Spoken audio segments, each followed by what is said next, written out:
Okay, the daisies, the amaranth, the snapdragons, the yarrow, the rudbeckia, nigella, coreopsis, celosia, strawflower.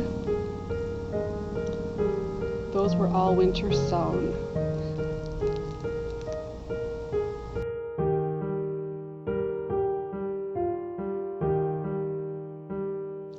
That was a lot of fun showing you several flowers that I've winter sown, and I put them in a bouquet.